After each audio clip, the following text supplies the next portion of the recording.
جرم کا احساس رہتا ہے, اور یہ جرم اس کو موٹیویٹ نہیں کرنے دیتا, اس کام پہ موٹیویشن نہیں ملتی اس کو. دوسرا سبق یہ ملتا ہے کہ اللہ نے غصہ ہماری فطرت میں رکھا کیوں ہے, سمجھ رہے ہو؟ بعض دفعہ یہ آپ کے دفاع کا ذریعہ بنتا ہے, لیکن مسئلہ یہ ہے کہ اس کو بیلنس کرنا ضروری ہے. جانوروں میں تو یہ بیلنس ہوتا ہے, انسانوں میں بیلنس نہیں ہوتا. وہ کیا کرتے ہیں, ضرورت سے زیادہ جہاں نہیں کرنا وہاں بھی کر رہے ہوتے ہیں. اس لیے حدیث میں آتا ہے کم کرو, کم کم. یہ جو صحابی کو فرمایا لا تغضب, غصہ مت کرو, تو مطلب یہی تھا کہ جب بالکل ختم کرنے کی کوشش کرو گے تو کم ہو جائے گا, کیونکہ غصہ تو نبی صلی اللہ علیہ وسلم کو بھی آیا ہے. حضرت موسیٰ کو نہیں آیا تھا غصہ؟ جب آگے دیکھا بنی اسرائیل بچڑے کی عبادت کر رہے ہیں, آپ نے غصے میں اپنے بھائی حضرت ہارون کی داڑھی پکڑ کے کھینچنا شروع کر دی غضبناک ہو کر کہ یہ کیا ہو رہا ہے میرے جانے کے بعد. تو انہوں نے کہا یا ابن ام لا تاخذ بلحیتی ولا براسی, میرے سر کے بالوں اور داڑھی کے بالوں کو مت پکڑیے. میں نے ایک مسئلہ تھی کہ برائی سے نہیں روکا کیونکہ یہ رکتے نہیں اور یہ دو دھڑوں میں ڈیوائڈ ہو جاتی. یہاں بھی دیکھو حضرت ہارون نے نہی عن المنکر نہیں کی کہ یہ فائدے کے بجائے نقصان ہوگا الٹا. تو خیر میں جلدی سے اپنی اصل بات کو سمیٹ کے ختم کرتا ہوں. تو خلاصہ یہ نکلا کہ بھائی چغلی میں اور برائی سے روکنے میں کیا فرق ہے, کہ چغلی کے نتیجے میں برائی کم نہیں ہوتی بلکہ معاشرے میں بگاڑ اور زیادہ پیدا ہوتا ہے, اور نہی عن المنکر سے بگاڑ کم ہوتا ہے. تو نہی عن المنکر کی کوشش کیا کریں, چغلیاں مت. دفتروں میں چغلیاں چل رہی ہیں نا, اس کی ادھر لگا دی, اس کی ادھر چغلی لگا دی, اس کی ادھر چغلی لگا دی, اس کو یوں کر دیا. تو برائی تو ہر ایک میں ہوتی ہے. ہاں وہ ٹینشن والا واقعہ جلدی سے سنا دوں. وہ کہہ رہے تھے یار میں نا میرا میٹر گھوم جاتا ہے, میں وہی نہیں جہاز میں جو بیٹھے ہوئے تھے. تو اصل جواب ان کا یہ تھا کہ یہ سوائے بلڈ پریشر کے مریض بننے کے آپ کو کچھ بھی حاصل نہیں ہوگا, لوگوں سے تعلقات بھی کیا ہو جائیں گے, خراب. تو میٹر سارا دن گھومتا ہی رہے گا آپ. لیکن میں نے ان کو کچھ بھی نہیں کہا, میں نے کہا اچھا ہوں ہاں ہوں کر کے بس, اور کچھ بھی نہیں. کہ بھائی سمجھانے کے لیے پہلے ضروری ہے کہ آپ سے سلام دعا ہو, گپ شپ ہو, آپ ہم پر اعتماد کریں, ہم آپ پر اعتماد کریں, پھر آپ مریض بن کے آئیں, ہم سے پوچھیں کہ مفتی صاحب یہ بات درست ہے, تو میں بتاؤں گا کہ درست نہیں ہے, اس کو آپ مینیج کریں. لیکن مجھے پتا تھا وہ بس وہ بیچارے جو ان کو اللہ نے جتنی سمجھ دی وہ اپنے حساب سے کہ بھائی میں صحیح ہوں تو سمجھانا شروع کر دیا, میں چپ رہا. تو ایسے موقع پہ چپ رہنا کیا ہے.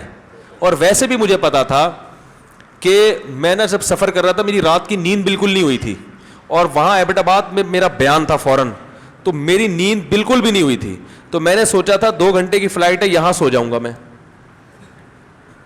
جہاز میں بیٹھے بیٹھے سو جاؤں گا. تو میں نے کہا ان کو میں نے جواب دیا تو پھر آگے سے یہ کہیں گے کیوں, پھر ان کو جواب دیا تو نیند گئی. تو جس مقصد کے لیے جا رہا ہوں وہ تو ہوگا نہیں. ٹھیک ہے نا, ایک لا حاصل بحث شروع ہو جائے گی. تو ابھی تو جو کچھ کہہ رہے ہیں ٹھیک کہہ رہے ہیں, یہ بہت اچھا ماشاء اللہ. جیسے ہی یہ چپ ہوں گے ہم اپنا آرام کریں گے. آپ بہت اچھے بالکل سیٹنگ پہ چل رہے ہیں آپ. یہ تو نہیں کہا میں نے بہت اچھے سیٹنگ پہ چل رہے ہیں, لیکن دیکھنا پڑتا ہے, ہر چیز ہر آدمی کو بیان کرنے کی نہیں ہوتی. میں ایک دفعہ لاہور میں بس میں تھا, اس نے کوئی وہ مووی لگا دیتے ہیں نا, فلمیں نہیں لگا دیتے, تو LED لگا دیتے ہیں, فلم لگا دیتے ہیں. تو کیا ہوا ہے کہ وہ کوئی بےہودہ قسم کا جو ہے نا انہوں نے کوئی فلم لگا دی, لوگوں کو اعتراض. لاہور کے تھے اچھے الحمدللہ, ہمارا معاشرہ بھی اتنا تباہ نہیں ہوا کہ کچھ بھی فیملی کے ساتھ لوگ جا رہے ہیں بیٹھے ہوئے لگا دو. تو میں پگڑی پہن کے بیٹھا ہوا ہوں, میں بھی منہ نیچے کر کے بیٹھا ہوا, تو مجھے بھی اچھا فیملی میرے ساتھ بھی تھی. اب ایک مصیبت ہوئی, وہ اس کے بعد سے میں نے ارادہ کیا فیملی کو لے کے بسوں میں سفر نہ کرے. یاد وہ ایک ہی سفر تھا, اس کے بعد مجھے نہیں یاد پڑتا کہ کبھی میں نے فیملی کے ساتھ بس میں سفر کیا ہو. تو کوئی کیا ہے, وہ کوئی انڈین فلم لگا دی انہوں نے. اب 2-4 لوگ پینٹ شرٹ میں نا لبرل ٹائپ کے لوگ تھے, وہ کھڑے ہوئے, انہوں نے بولا بھائی یہ بند کرو, یہ کیا لگا ہے, عورتیں بیٹھی ہیں, لوگ بیٹھے ہیں, کیا تم نے لگا دیا ہے. تو کنڈکٹر بند نہیں کر رہا. مجھے لوگ دیکھ رہے ہیں کہ مولوی صاحب آپ کیوں نہیں کہہ رہے. میں نے کہا میری جو سوچ تھی نا, اس پورے بس میں ایک اکیلا میں ہوں جو سفید کپڑوں میں اور پگڑی میں بیٹھا ہوں. میں بولوں گا نا اتنا مزہ نہیں آئے گا. یہ کوئی پینٹ شرٹ والا کلین شیو بولے, اثر بھی جب ہوگا, کیونکہ ہر جگہ مولوی اگر بولے گا نا لوگ کہتے ہیں یہ کباب میں ہڈی ہے. صحیح ہے نا, یہ کیا ہے, ان کا تو کام ہی ہے, ان کو تو ظاہر ہے ان کو تو یہ چیزیں پسند ہی نہیں ہوتی نا, یہ تو بولیں گے. اور وہ دور بھی تھا, وہ میرا خیال ہے 2006 کی بات ہوگی, وہ طالبان کا بڑا دور تھا. تو ویسے ہی میں نے کہا یہ تو کوئی خود دھماکہ ہو گیا, بولیں گے انہوں نے کروایا ہے بس میں. حالانکہ سب سے زیادہ غصہ تو مجھے آ رہا تھا. تو میں یہ سکھانا چاہ رہا ہوں کہ ہر جگہ ہر آدمی کی ٹانگ اڑانے کی, بھائی چپ کر کے منہ نیچے کر کے بیٹھے رہو. آپ دوسرے بول رہے ہیں اچھا کر رہے, وہ نہ بول رہے ہوتے پھر بھی میں کسی دوسرے کو آگے کرتا, یار آپ جا کے بند کروا دو. میں خود ایک لفظ میں کنڈکٹر کے سامنے گھننا بن جاتا, بھائی جاؤ تم جانو جہنم میں جاؤ, ہمیں کیا اس سے. تو ان لوگوں کے بولنے سے زیادہ اثر ہوتا, اس پہ اثر ہوتا ہے. یار اگر میں بولتا کہتے ہیں مولوی لوگ تو یہ تو اگر ہم کوئی قوالی بھی لگا دیں گے تو ہمیں اعتراض, تو بھائی ہمیں تو قوالی پر بھی ہوتا ہے. قوالی کون سا جائز ہے؟ قوالی سننا جائز ہے کیا؟ بالکل جائز نہیں ہے. تو وہ کہتا ہے یہ مولویوں کو تو قوالی بھی لگاؤ پھر بھی اعتراض ہوگا. تو ہماری بات کا اثر نہیں ہوگا سوائے گالیاں وہ گالیاں دینا شروع کر دے گا, یار اس مولوی کو نکالو باہر, دوسری بس میں بیٹھیں گے وہاں, ہو سکتا ہے اس سے زیادہ کوئی فوش فلم لگی ہوئی ہو. تو وہاں موقع ہے کوئی لبرل لوگ جو ہے نا جن پہ مولویت کی چھاپ نہیں ہے, وہ بولیں گے تو اثر زیادہ ہوگا. یار یہ پینٹ شرٹ والے کو بے حیائی بری لگ رہی ہے, اس کا مطلب اس کے برے ہونے میں کوئی دو رائے نہیں ہو سکتی. اور پھر یہی ہوا کہ اس نے, وہ مجھے تو بڑا اچھا لگا, وہ پینٹ شرٹ میں تھا لڑکا کلین شیو, وہ کھڑا ہوا, وہ 2-3 لوگوں نے تو بولا, وہ چپ کر کے بیٹھ گئے. بندی ہے نا وہ غصے میں آ گیا, اس نے بولا تیری ایسی کی تیسی, وہ اپنے لاہوری اسٹائل میں نا, میں بند کراتا ہوں تو ذرا نمبر دے اپنا. میں یہ وہ بھائی بدماشی, مجھے ایسا اچھا, میرا اس کو گلے لگاؤں یار. میں نے کہا یار مزہ آ گیا اس کا, میں نے کہا مزہ آ گیا بھائی, ہٹو بچے ہو گئے. اس نے بدماشی دکھانا شروع کی, پھر اس نے بند کیا اس کو, ٹھیک ہے نا.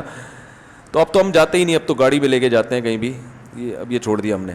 تو یہاں بھی میں بتا رہا ہوں کہ ہر جگہ ہر آدمی ٹانگ ناڑ. ہم ایک جگہ دعوت میں تھے, ہمارے ساتھ ایک داڑھی والے دوست, اب وہ کھانا کو اتنا مزیدار, وہ دعوت میں نہیں سوری ہوٹل میں تھے, تو ہوٹل والے نے کھانا بنایا, کوئی اتنا مزیدار ذائقہ نہیں تھا. اب سارے لوگ بیٹھے ہوئے ہیں, تو میرے ساتھ ایک دوست ہے, ان کی اتنی لمبی داڑھی, بڑا حلیہ بھی ان کا ایسے جیسے علماء کا ہوتا ہے, وہ چیخ رہے ہیں یہ کھانا تم نے کیسے بنایا, یہ کیوں نہیں کیا, یہ یوں کیوں نہیں کیا. وہ کہہ رہے سر آپ کی داڑھی ہے ماشاء اللہ, آپ ذرا بات تو آرام سے کریں, داڑھی کے پہ کیوں آ رہے ہو. وہ داڑھی پہ آ گئے نا, وہ مولانا داڑھی کو تم نے کیوں بولا. مجھے برا لگ رہا تھا. میں نے کہا یار کھانا خراب بننا اتنا برا نہیں ہے, اس موقع پر اس داڑھی والے کا بولنا زیادہ برا ہے. اس موقع پر آپ کو خاموش رہنا چاہیے. یار وہ جب سارے بیٹھے ہوئے چپ کر کے کھا رہے ہیں, اتنا برا تو نہیں ہے نا کہ چپ کر کے نکل جاؤ. آپ کو تو دیکھو اس زمانے میں دیندار آدمی جو ہے نا, چلتی پھرتی تبلیغ ہے, وہ اس کو اپنے وقار کا خیال دوسروں سے زیادہ رکھنا ہے, اس کو تو ان چیزوں کو برداشت کرنا ہے, اس کو تو صرف اپنا امیج, ابھی یہ امیج ایسا خراب کر دیا ہے نا علماء کا, صلحاء کا, داڑھی والوں کا, میڈیا نے. اتنا ہے خراب نہیں ہے لیکن امیج خراب کر دیا گیا ہے پروپیگنڈا کر کے کہ یہ بد اخلاق ہوتے ہیں, یہ ہلڑباز ہوتے ہیں, یہ یوں ہوتے ہیں, یہ فتوے لگاتے ہیں, یہ دھماکے کرتے ہیں. ایسا امیج خراب کیا. آپ کو تو ایسا میٹھا بننے کی ضرورت ہے, اگلا آپ کے اخلاق کو دیکھ کے, آپ کی باتوں کو دیکھ کے مائل ہو آپ کی طرف, وہ ڈرے نہیں کہ یار یہ کبھی بھی کچھ بھی فتویٰ لگا سکتا ہے. انہوں نے تو وہ اتنا وہ کیا, اس ہوٹل والے کو سنائی. اب دوست بھی تھے ہمارے, میں انہی کے سامنے کہتا کہ غلط کر رہے ہیں, تو وہ دوستی خراب ہوتی ہے. وہ دوست جب باہر نکلا ہے تو میں نے پھر ہوٹل کے مینیجر کو جا کے کہا, میں نے کہا یار یہ بیچارے غصے کے تھوڑے تیز ہیں, تو میں ان کی طرف سے سوری کر رہا ہوں. میں نے کہا کھانا کوئی اتنا برا بھی نہیں تھا, اچھا کھانا تھا, تھوڑا سا یہ ہے کہ آپ اس کو ذرا تھوڑا اور یہ ٹیسٹ چینج کر لیں. اس طرح کر کے 2-4 ہلکی پھلکی باتیں کی. میں نے کہا یہ اس کا برا نہ مانیں گے, یہ تھوڑے غصے کے کیا ہیں, بلڈ پریشر کے مریض ہیں. آہستہ سے بولا کیونکہ سن لیتے تو پھر جتنا غصہ ان پر اس سے زیادہ. تو میں نے ایسے سوری کر کے ٹھنڈا ٹھاڑ کے, وہ بڑے مطمئن ہوئے, نہیں جو ہے نا بڑے خوش ہو گئے. تو چغلی میں اور فرق سمجھ میں آ گیا, نہی المنکر میں کیا فرق ہے. تو چغل خور مت بنے بھائی, معاشرے کی اصلاح کی کوشش کریں. اللہ عمل کی توفیق عطا فرمائے. سوالات بھی جلدی نمٹا لیتے ہیں. ہمارے یہاں کی عورتیں یہ سمجھتی ہیں کہ سونے کے زیورات جو استعمال میں ہو اس پر زکوٰۃ نہیں ہے, جو استعمال کے علاوہ رکھے ہوں اس پر زکوٰۃ دینا ضروری ہے. استعمال کے زیور پر بھی زکوٰۃ دینا ضروری ہے فقہ حنفی میں. باقی جو دیگر فقہائے مالکیہ, شافعیہ اور حنابلہ, ان کے ہاں استعمال کے زیور پہ زکوٰۃ نہیں ہے. لیکن اس بارے میں بھی امام حنیفہ کا موقف بہت مضبوط ہے. صحیح حدیث ہے, آپ صلی اللہ علیہ وسلم کے پاس کچھ عورتیں آئیں, ان کے ہاتھ میں سونے کے کنگن تھے. آپ نے فرمایا کہ تم ان کی زکوٰۃ دیتی ہو؟ انہوں نے کہا نہیں. تو آپ نے فرمایا کیا تم یہ چاہتی ہو کہ قیامت کے دن آگ کے کنگن تمہارے ہاتھ میں پہنائے جائیں؟ تو وہ تو ان کے ہاتھ میں تھے نا. صاف پتہ چلتا ہے کہ جو زیور استعمال میں ہو اس پہ بھی زکوٰۃ فرض ہے. میری بیٹی ہے, اس کی عمر 10 سال ہے, اس کو بلڈ کینسر ہے, اللہ تعالیٰ شفا عطا فرمائے. بھائی اس کا نام سونیا ہے, جو کسی نے بتایا کہ یہ نام صحیح نہیں ہے, غلط ہے, نام وام سے کچھ نہیں ہے, بلڈ کینسر ہے, اس کا علاج کرائیں, ہماری بھی دعائیں, اللہ تعالیٰ اس کو شفا عطا فرمائے.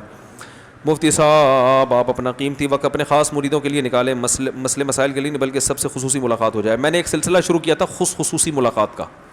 ایک تو ہوتا ہے خصوصی, ایک ہوتا ہے خصوصی, بہت زیادہ خصوصی. جیسے ایک ہوتا ہے نا طفیلی, ایک ہوتا ہے طفیلی, سنا ہے وہ یار اتنے پرانے گھسے پٹے لطیفے ہو گئے آپ نے سنے نہیں.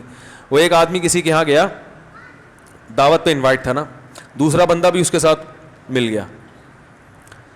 پہلے نے پوچھا تو میرے ساتھ کیوں آ رہا ہے؟ کہا تو کہاں جا رہا ہے؟ کہ میں تو دعوت پہ جا رہا ہوں, مجھے بلایا ہے. کہا مجھے بھی لے جا. بھائی تجھے بلایا نہیں, کیسے لے جاؤں؟ کہنا طفیلی ہے.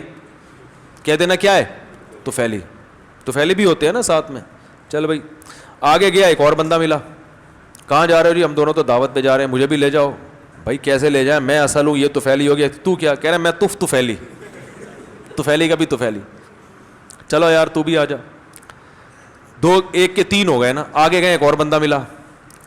ہاں بھائی کہاں جا رہے ہو؟ دعوت پہ جا رہے ہیں, مجھے بھی لے جاؤ. او بھائی کیسے لے جائیں, میں اصل یہ چلو طفیلی, یہ طفیلی, تو کیا؟ اس نے کہا چھوڑ دو, مجھے پہلے سے جانتا ہے وہ. تجھے پہلے سے جانتے ہیں تو ٹھیک ہے. گئے تو ایک کے چار دیکھ کے نا میزبان کے ہوش اڑ گئے. آپ کون؟ بھائی میں تو وسیم بھائی ہوں, آپ نے مجھے دعوت پہ بلایا. یہ کون ہے؟ یہ طفیلی ہیں. یہ کون ہے؟ یہ طفیلی. یہ الو کا پٹھا کون ہے؟ غصہ آ گیا نا اس کو کہ یار یہ طفیلی, یہ طفیلی. اب غصہ آ گیا الو کا پٹھا کون ہے؟ تو اس نے کہا میں نے نہیں کہا تھا مجھے پہلے سے جانتا ہے یہ.